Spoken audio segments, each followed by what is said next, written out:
जय हिंद, जय हिंद, वंदे मातरम, वंदे मातरम, स्वाधीन भारत की जय, स्वाधीन भारत की जय।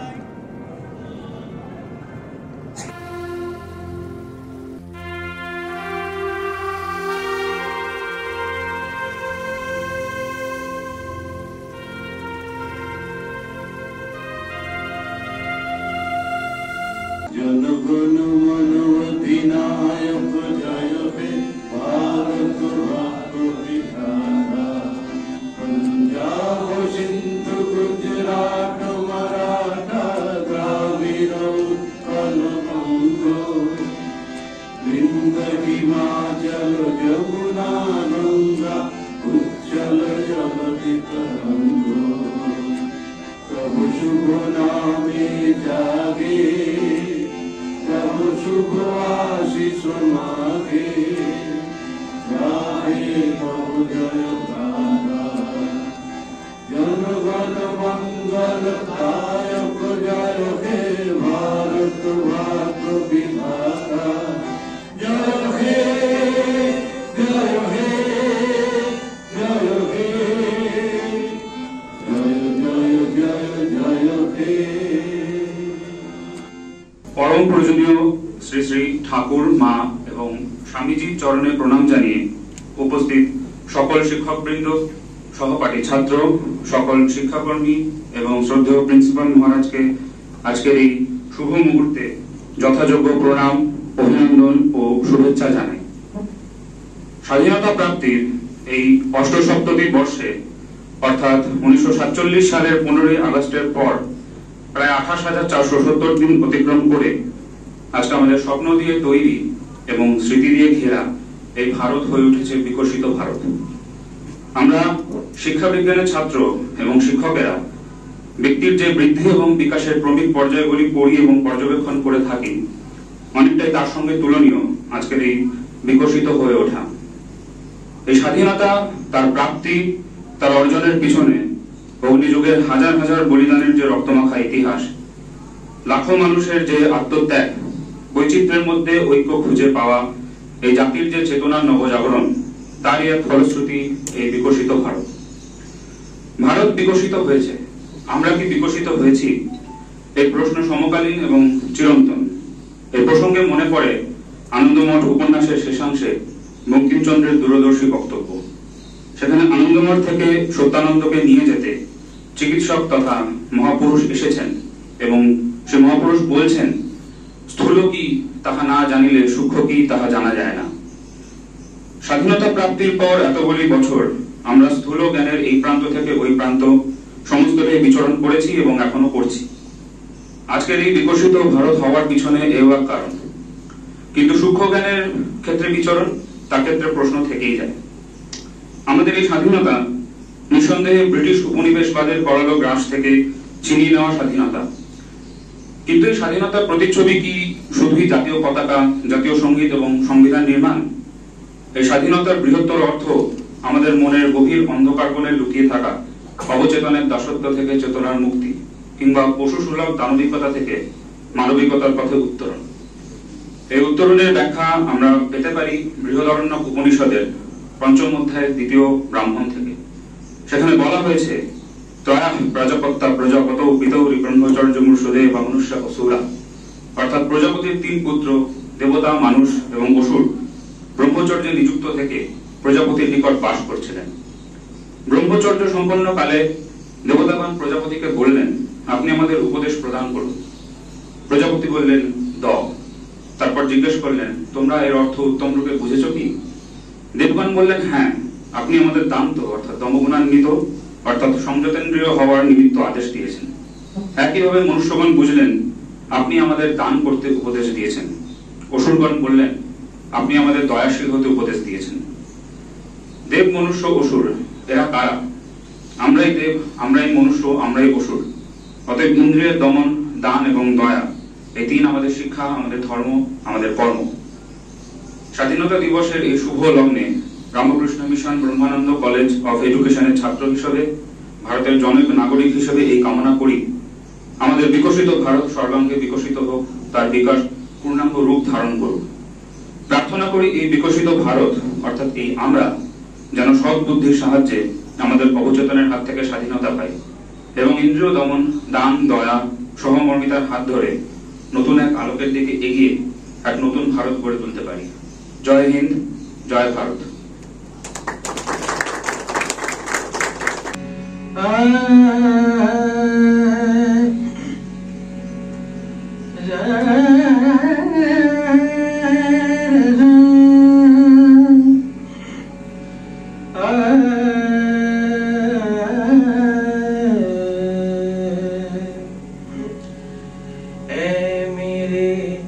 प्यारे वतन ऐ मेरे बिछड़े चमन, तुझ पे दिल कुर्बान। तू ही मेरी आरज़ू, तू ही मेरी आबरू, तू ही मेरी जान। ऐ मेरे प्यारे वतन ऐ मेरे बिछड़े चमन, तुझ पे दिल कुर्बान।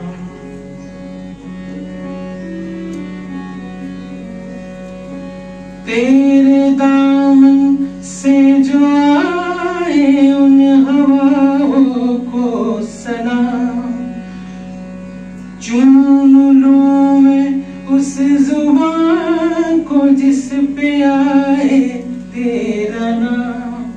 सबसे प्यारी सुबह तेरी, सबसे रंगी तेरी शाम, तुझ पे दिल कुर्बान। तू ही मेरी आरज़ू, तू ही मेरी आबरू, तू ही मेरी जान। ऐ मेरे प्यारे वतन ऐ मेरे बिछड़े चमन, तुझ पे दिल कुर्बान, तुझ पे दिल कुर्बान, तुझ पे दिल कुर्बान।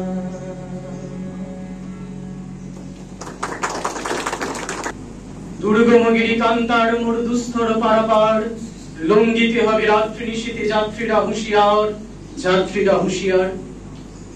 ভারতবর্ষের স্বাধীনতা সংগ্রাম সে এক সুদীর্ঘ গিরিপথ অতিক্রম ছাড়া আর কিছুই নয়। আজ এই স্বাধীনতা দিবসের পূর্ণ লগ্নে আমরা এই গিরিপথ অতিক্রম করবার কিছু মুহূর্ত স্মরণ করবার চেষ্টা করব।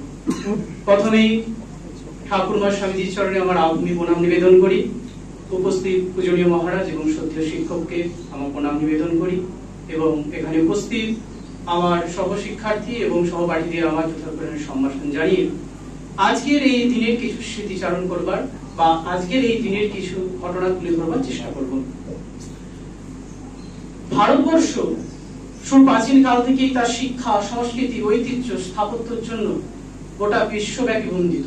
ভারতবর্ষ নালন্দা তক্ষশিলা থেকে শুরু করে বিভিন্ন বিশ্ববিদ্যালয়ের মাধ্যমে বিশ্বব্যাপী শিক্ষার প্রসার করেছে। সেই ভারতবর্ষের উপর বিশ্বব্যাপী পুঁজিবাদের যখন সঞ্চার হয় এবং পুঁজিবাদ থেকে যখন সেটা ঔপনিবেশিকতার কোরাল ছায় গোটা বিশ্ব ধাবিত হয়, তখন ভারতবর্ষ তার ব্যতিক্রম হয়। বিভিন্ন দেশ ভারতবর্ষে এসেছে তাদের ব্যবসা বাণিজ্য এই করবার জন্য। ভারতবর্ষ আমরা দেখতে পাই কি অষ্টাদশ শতাব্দীর বিভিন্ন সময় বিভিন্ন দেশ ভারতবর্ষে তাদের ব্যবসা বাণিজ্য করতে এসেছে। পলাশীর যুদ্ধের পর থেকে বিভিন্ন প্রান্তে, বাংলার পর আমরা মধ্যপ্রদেশ, বোম্বে, দিল্লি, এসব বিভিন্ন দেশ ভারত থেকে তারা লুণ্ঠন করে নিজের দেশকে আরো উন্নততর করে তুলতে তারা সচেষ্ট হয়। এবং ভারতবর্ষে যখন তারা দেখলো দীর্ঘদিন যদি শাসন আমাদের করতে হয়, ভারতবর্ষের শিক্ষাকে তারা ভেঙে দিতে হবে। ধর্ষণ থেকে শুরু করে লুণ্ঠন থেকে শুরু করে কারাবাস থেকে দ্বীপান্তর, হাজার হাজার স্বাধীনতা সংগ্রামী অক্লাশে নিজেদের জীবনকে তারা বলিদান দিয়েছে। যারা একটু প্রতিবাদ করেছে তার দিকে দ্বীপান্তরে পাঠিয়ে দিয়েছে। ভারতবাসীর মধ্যে যে এতদিন ধরে পুঞ্জীভূত বারুদ, সেই বারুদে যেন অগ্নি সংযোগ হলো। স্বামীজি যখন আমেরিকা থেকে ভারতবর্ষে ফিরে এলেন, তার একটার পর একটা কলম্বো টু আলমোড়া যে লেকচার সিরিজ, সেই লেকচারের মধ্যে তিনি ভারতবাসীকে উদ্ভাসিত করতে লাগলেন। স্বামীজির সেই স্বদেশ মন্ত্র বিপ্লবীদের বিশেষভাবে অনুপ্রাণিত করলো। তার কয়েকটা লাইন যদি আমি উদ্ধৃত করি, হে ভারত, এই পরানুবাদ, পরানুকরণ, পরমুখাপেক্ষা, এই দাস ও সুলভ দুর্বলতা, এই মাত্র সম্বলে তুমি উচ্চাধিকার লাভ করিবে, তুমি বীরভোগ্য স্বাধীনতা লাভ করিবে। স্বামীজির দেহ যাচ্ছে 1902। ভারতবর্ষে একটা বৈপ্লবিক কার্যকলাপ আমরা সশরীরে দেখতে পাই, যার বাংলা থেকে যার উৎপত্তি বঙ্গভঙ্গ বিরোধী আন্দোলনকে কেন্দ্র করে 1905 সালে। বাংলা থেকে ধীরে ধীরে বিপ্লব ছড়িয়ে পড়তে থাকলো গোটা ভারতবর্ষ ব্যাপী। এর পরবর্তীকালেও আমরা দেখতে পাবো গান্ধীজি ভারতবর্ষে আসছেন। গান্ধীজি তখন গোটা যেটা বাংলা থেকে সূত্রপাত হলো, সেই বাংলা থেকে তিনি গোটা ভারতবর্ষ ব্যাপী একটা ইউনাইটেড করবার তিনি কাজ করলেন। সমগ্র ভারতকে তিনি ঐক্যবদ্ধ করে তুললেন তার বিভিন্ন আন্দোলনের মাধ্যমে। নেতাজি সুভাষচন্দ্র বসু তিনি তার আইসিএস পরীক্ষার উচ্চ পদ ত্যাগ করলেন। কিসের জন্য? দেশ ও মাতৃকাকে স্বাধীন করবার জন্য। গান্ধীজি এবং ভারতীয় যে সমস্ত স্বাধীনতা সংগ্রামী যারা ছিলেন, তারা ভারতবর্ষব্যাপী এই স্বাধীনতার ঝাঁজ আরো বাড়িয়ে তুলতে থাকলো, সংগ্রামের ঝাঁজ আরো বাড়িয়ে তুলতে থাকলো। ভারত ছাড়ো আন্দোলন ভারতবর্ষে ভারতবাসীকে উত্তাল করে তুললো, ঐক্যবদ্ধ করে তুললো। সমস্ত নেতা গ্রেপ্তার, কিন্তু এই আম জনতার মধ্য থেকে এক একটা করে নেতা উঠে এলো। ব্রিটিশরা ভাবতেও পারেনি যে সমস্ত নেতাকে গ্রেপ্তার করবার ফলেও কিভাবে এই আন্দোলন এত মাস লেভেলে এত ছড়িয়ে পড়তে পারে। আমরা সেই নেতাজির দুর্গম ইম্ফল যাত্রার কথা জানি। 1947 সাল, ঔপনিবেশিকতা আর ব্রিটিশ সরকার ধরে রাখতে পারলো না। তারা তখন বাধ্য হলো ভারতবর্ষকে স্বাধীনতা দেওয়ার জন্য।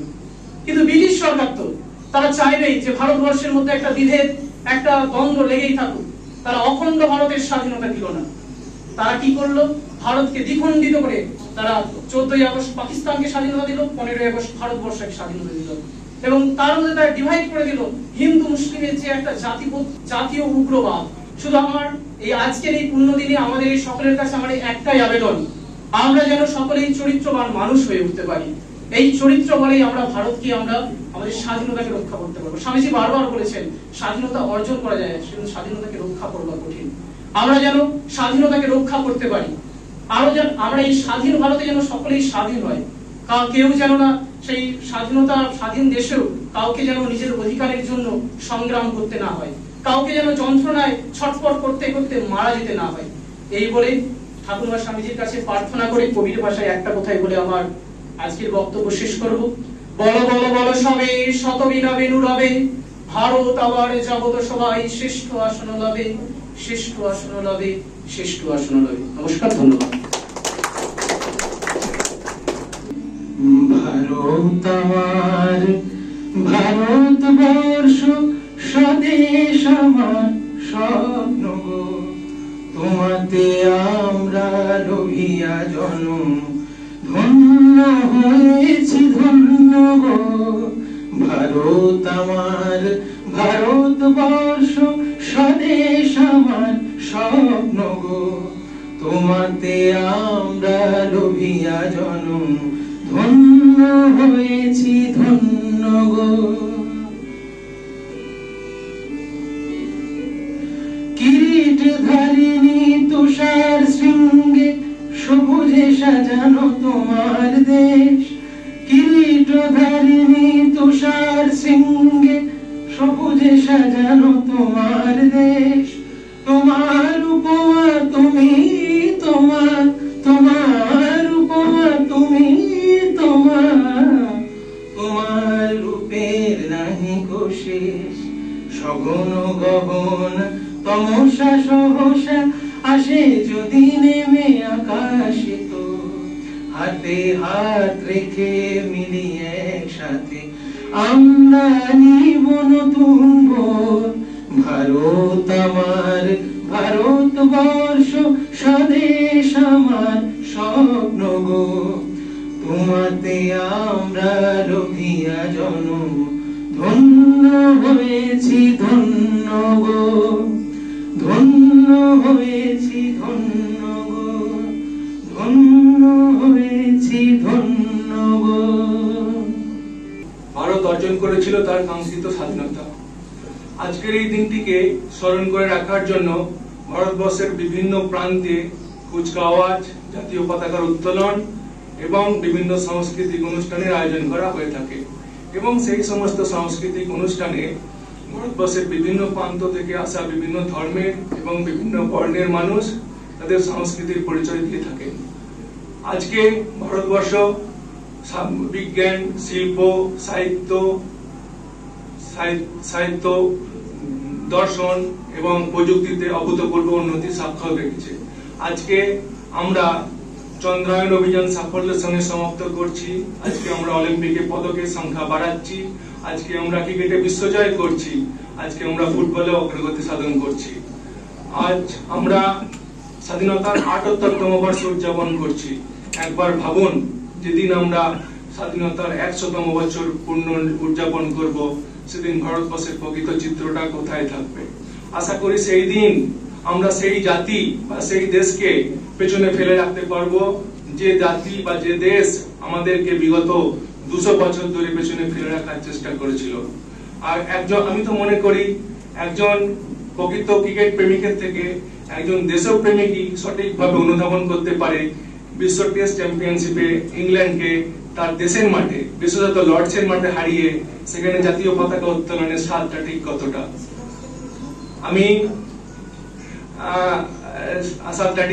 আজকে ভারতবর্ষের উপর বিদেশি শক্তির আক্রমণের ইতিহাস কেবলমাত্র আজকের নয়, বহু প্রাচীন কাল থেকে বিভিন্ন শক্তি, বিভিন্ন জাতি ভারতবর্ষের উপর আক্রমণের চেষ্টা করেছে, ভারতবর্ষের উপর আধিপত্য বিস্তারের চেষ্টা করেছে।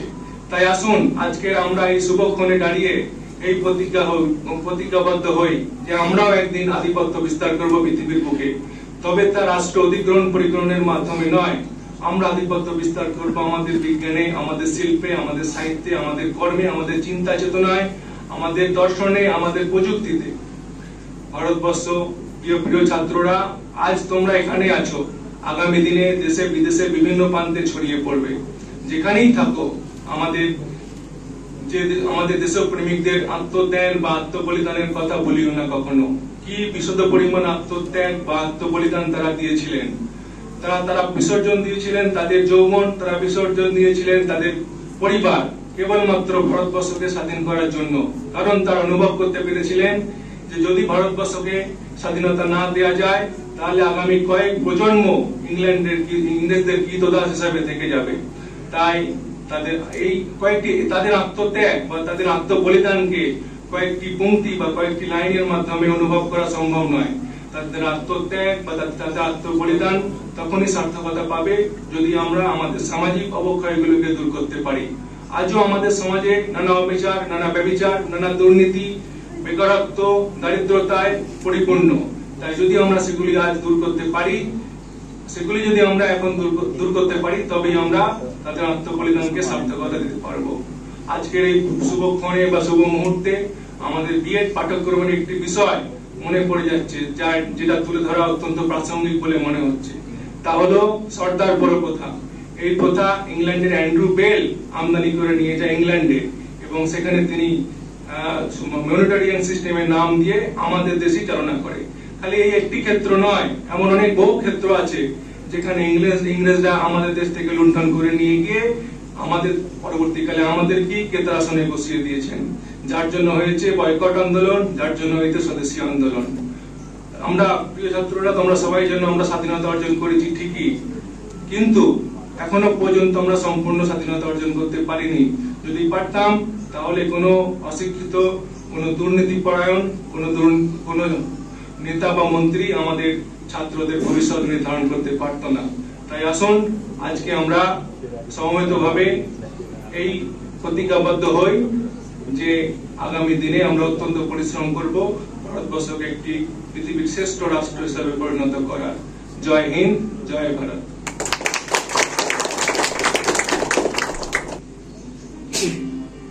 সমাপ্তি সঙ্গীত গাইছি। বাতাস সাক্ষী দেবে কত শহীদের মাতৃবন্দনা, রানা প্রতাপে আত্মত্যাগ, রানা প্রতাপে আত্মত্যাগ, মহান শিবাজির লোকগাথা এই আকাশ বাতাস সাক্ষী দেবে কত শহীদের মাতৃ মাতৃবন্দনা।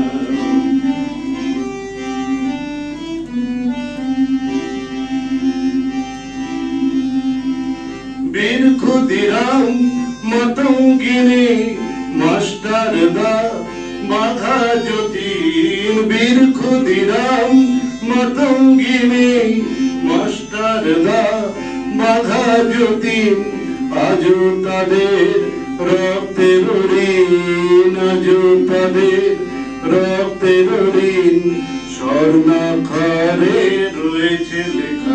এই আকাশ বাতাস সাক্ষী দেবে কত শহীদের মাতৃবন্দনা।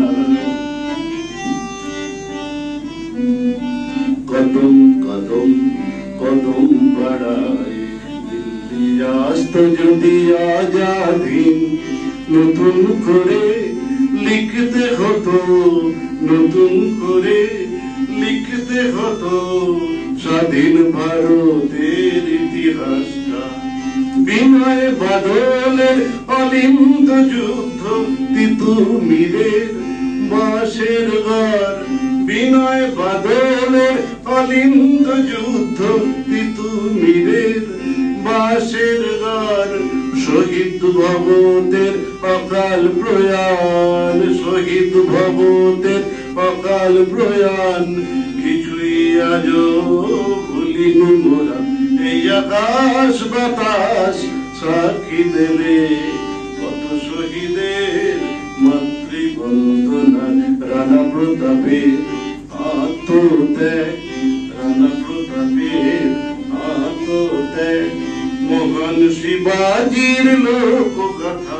এই আকাশ বাতাস সাক্ষী দেবে কত শহীদের মাতৃবন্দনা, কত শহীদের মাতৃবন্দনা, কত শহীদের মাতৃবন্দনা।